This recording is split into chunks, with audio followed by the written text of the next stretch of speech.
the ultimate goal that these people have in mind is the goal to create a one world government run by the banking industry, run by the bankers, and they're doing it in sections. The European currency, the euro, and the European Constitution is one part of it.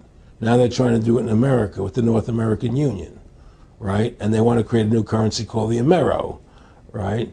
And the whole agenda is to create a one world government where everybody has an RFID chip implanted in them. All money is to be in those chips, right? There'll be no more cash. And this is given me straight from Rockefeller himself. This is what they want to accomplish. And all money will be in your chips. And so instead of having cash, anytime you have money in your chip, they can take out whatever they want to take out whenever they want to. If they say you owe us this much money in taxes, they just deduct it out of your chip digitally. Total control. Total control. And if you're like me or you, and you're protesting what they're doing, they can just turn off your chip. And you have nothing. You can't buy food. You can't do anything. It's total control of the people. And that chip's connected to a database that has your purchasing records, what you do, what everything, you sell. Everything is in there, you know? And so they want a one world government controlled by them, everybody being chipped, all your money in those chips, and they control the chips, and they control people. And you become a slave. You become a serf to these people.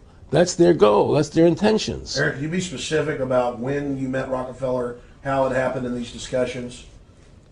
I met Rockefeller through a female attorney I knew who called me up one day and said, one of the Rockefellers would like to meet you. I had made a video called Mad as Hell, and he'd seen the video and wanted to meet me and knew I was running for governor of Nevada. So sure, I'd love to meet him. And I met him and I liked him, and he was a very, very smart man. And we used to talk and share ideas and thoughts. And he's the one who told me 11 months before 9/11 ever happened that there was going to be an event. Never told me what the event was going to be, but there was going to be an event. And out of that event, we were going to invade Afghanistan to run pipelines from the Caspian Sea.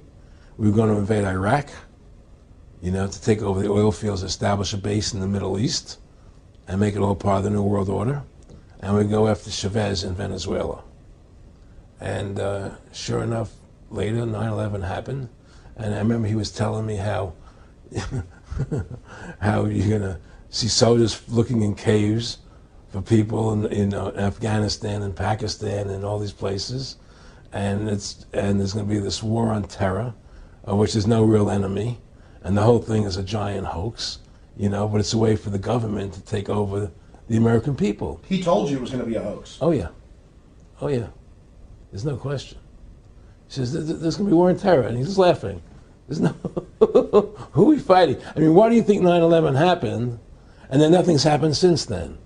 Do you think that our security is so great here that these people who pulled off 9/11, who were able to can't knock down another plane? Come on, it's ridiculous. 9/11 was done by people in our own government and our own banking system to perpetuate the fear of the American people into subordinating themselves to anything the government wants them to do. That's what it's about, and to create this war, this endless war on terror. And that's why and that was the first lie. And the next lie was going into Iraq, you know, to get Saddam Hussein out with his weapons of mass destruction. That was the next lie. Now, specifically, this was a little over 6 years ago. This was 11 months before 9/11. Yeah. And Nick Rockefeller, who's a lawyer, he's become your friend over the previous years, and he's saying to you that there's going to be this big event, and then out of that we're going to have a war on terror, and it's just going to go on and on. Right, an endless war on terror without any real enemy. That you can never, so you can never define a winner. And did he say that it's going to be perfect because you can't define an enemy? It just goes on and on? Yeah, because you can't define a winner. There's no one to beat, so it goes on and on forever. And they can do whatever they want. They scare the hell out of the American public. Look, this whole war on terror is a fraud. It's a farce. It's very difficult to say it out loud because people are intimidated against saying it. Because if you say it, they want to make you into a nutcase. Let's But be the truth has to come out. That's why I'm doing this interview. The fact of the matter happens to be that the whole war on terror is a fraud. It's a farce. Yeah, there's a war going on in Iraq because we invaded Iraq, and people over there fighting, you know. But the war on terror, it's a joke, you know. And until we discover what really happened on 9/11 and who was responsible for 9/11, because that's where the war on terror emanates from. That's where it comes from. It was 9/11 that allowed this war on terror to begin. And until we get to the bottom root of 9/11, the truth of 9/11, we'll never know about the war on terror.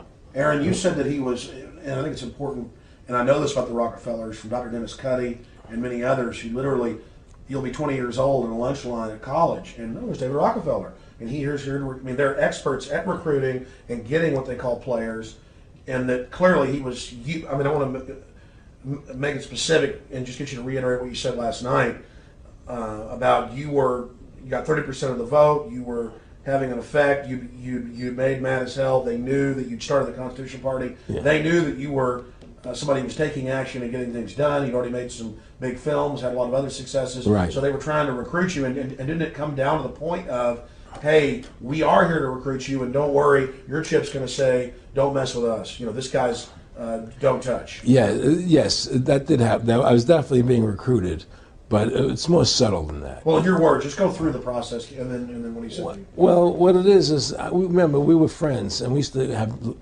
go to my house a lot. We'd have dinner, we'd talk, and he'd tell me about business investments, how you get involved in, you know, or they would help me with this business investment or that business investment. And was I interested in joining the Council on Foreign Relations? You know, I would have to get a letter to join them, but was I interested in that? And, you know, just stuff, you know, leading you on. And I used to say to him that I never really did that because that wasn't where I was coming from. You know, as much as I like you, Nick, you know, your ways and my ways, we're on the opposite side of the fence.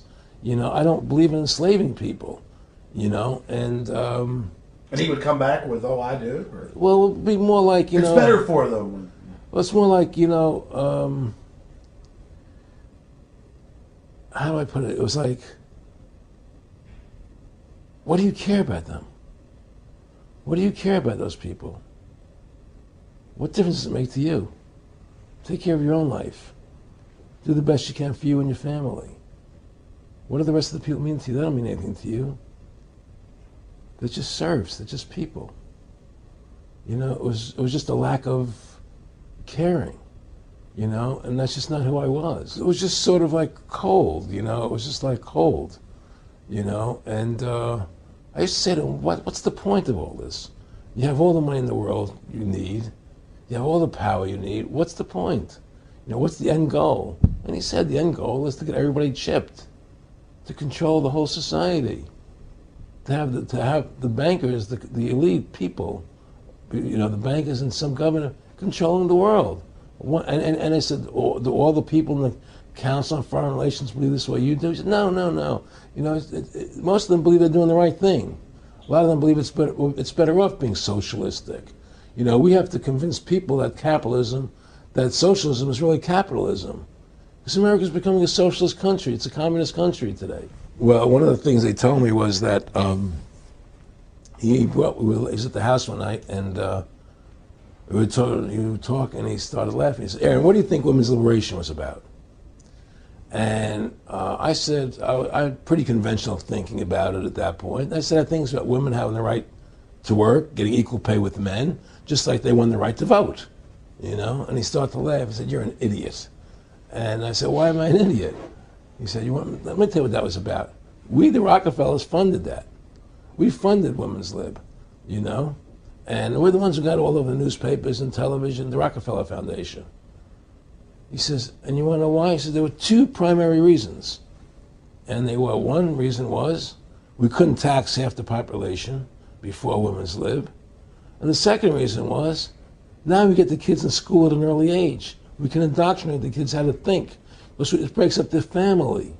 The kids start looking at the state as the family, as the school, as the officials, as their family, not as the parents teaching them.